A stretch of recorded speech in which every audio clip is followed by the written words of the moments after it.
Alright everyone, we start off today a little bit late. I slept in because I stayed up late last night, by the way. Have to get some shut-eye. We've got a fluff piece here, well, really more of a hit piece than anything else. It's from the Daily Beast, and I'm going to read part of it verbatim because I was laughing at this and how hyperbolic it is. I think you can laugh along too. This is from the Daily Beast. Harvard President Claudinegay's resignation is a win for right-wing chaos agents. Yes, of course, they caused her to plagiarize documents multiple times in her life. Claudinegay, the first and only black president of Harvard University in nearly 4 centuries of its existence, resigned her position on Tuesday. It's the unfortunate end to a weeks-long cynical campaign led by a roster of right-wing chaos agents, conservative propagandist Christopher Rufo and Representative Elise Stefanik in particular. They and their allies successfully weaponized multiple issues: academic integrity, freedom of speech, anti-Semitism, that they couldn't genuinely care less about. By the way, they need to do more copy editing at the Daily Beast. And they did it in service of their long game, which is bringing about the abolition of diversity, equity, and inclusion programs, which, yeah, it's a good idea, suppressing progressive campus free speech through government sanctions and intimidation, and destroying higher education writ large. Yes, apparently, if you care about any form of academic integrity, you're a right-wing chaos agent. That makes a whole lot of sense. Now, I've already given my opinion with regards to Claudinegay. She was canned for the Israel and Jew remark, so she was not canned for the plagiarism.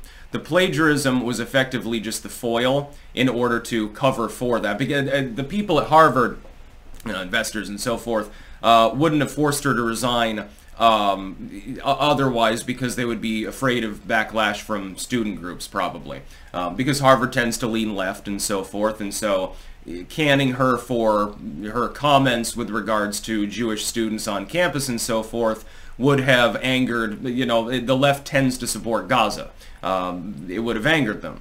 And so they needed an escape route, and so they thankfully found evidence of plagiarism in multiple things that Claudinegay had written, and so they shit-canned her for that. That is a cover, and the Daily Beast article doesn't mention it. They pretend that it's just a bunch of right-wingers were mad about the fact that a left-leaning black woman was leading Harvard, and so they decided to fuck shit up.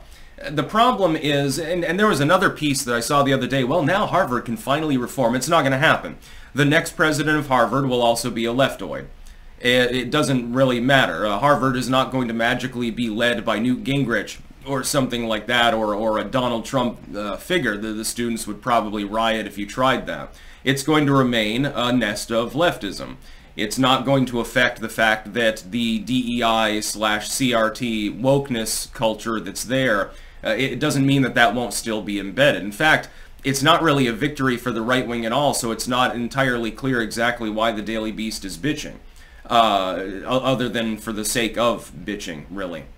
When I look at this article, though, it's so massively hyperbolic. And in Rufo's case, he unashamedly boasts about intentionally conflating concepts, ideas, and language to stoke already simmering right-wing grievances and resentments. Remember the 2021 critical race theory panic? Yeah, it's just a panic.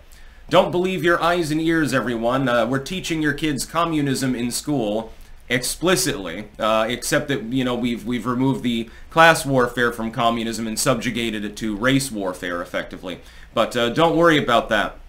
Don't worry about the fact that we're teaching middle schoolers about docking and Santorum and stuff like that. That's just a moral panic. Here's what Rufo was saying at the time. We have successfully frozen the brand, critical race theory, into the public conversation and are steadily driving up negative perceptions. We will eventually turn it toxic as we put all of our various cultural insanities under that brand category. But, I mean, that's not propaganda. If you look at critical race theory, even by its own proponents, that is, in effect, what's happening. And it's being openly promoted in schools. At first they said, no, we're not doing that. And they said, but if we were doing it, it would be a good thing. Which leaves the question, why wouldn't you be doing it if you thought that it was good, of course? They never fully explained that. Critical race theory has dropped off a cliff. Although I would point out again, much like with Claudinegay's resignation, nothing really has improved. The programs and the ideology are still there. They just get endlessly rebranded. So it's no longer critical race theory. It's just an element of diversity, equity, and inclusion. And who doesn't want diversity, equity, and inclusion? Don't you want a fair society in which people don't feel threatened for their ideology, unless they happen to be on the right wing of politics or certainly a libertarian? Don't you support that, citizen? Otherwise, you're a fascist, basically. They've just rebranded. It doesn't change anything. I like the term right-wing chaos agents, though. I find that is quite funny. It's sort of a Saul Alinsky reversal. It's basically nothing more than a tactic that's been used endlessly by the left wing to promote censorship and communism and so forth, that's been 180'd and hurled back at them. That's basically what we're looking at here. This entire article is propaganda. The odd thing is it's complaining about propaganda. We see this repeatedly from the left-wing fascist movement on a regular basis, and make no mistake, that is effectively what globalism is morphing into at this time. Right-wing chaos agents. Somehow you're managing to make them sound cool and hip, sort of like, you know, when you talked about the alt-right and supposedly there was a libertarian to alt-right pipeline going on. What actually happened is that the left popularized the alt-right and gave it infinite energy and growth, and then it, you know, imploded. But yeah, for a while there it was a thing. The plagiarism story, though, is a cover. The one thing they could have pointed out, actually, in the article that would have been fair is that Harvard shit-canned her for the Jew comments and not for the plagiarism. The plagiarism was just the cover story that they were very, very thankful ended up existing. What happened is they wanted her gone. They realized that a problem had been created. They were losing investments, student groups were getting upset, etc. And so they decided to poke a little bit further and find an excuse to shit-can Claudinegay and force her to resign.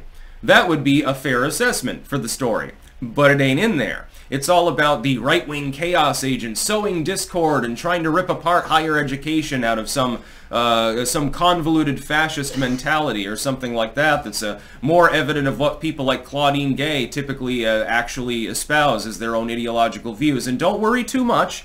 I'm sure she'll be able to find another job, probably at MSNBC. Or maybe the Daily Beast or something like that. She'll be a guest columnist or something like that. She'll be fine. And by the way, she's getting her final paycheck anyway, which is about $800,000 if I remember correctly. Well, yeah, you could do worse. I'll have to downsize. I'll no longer be able to live in a 7-bedroom home. I'll have to get into a 5-bedroom home.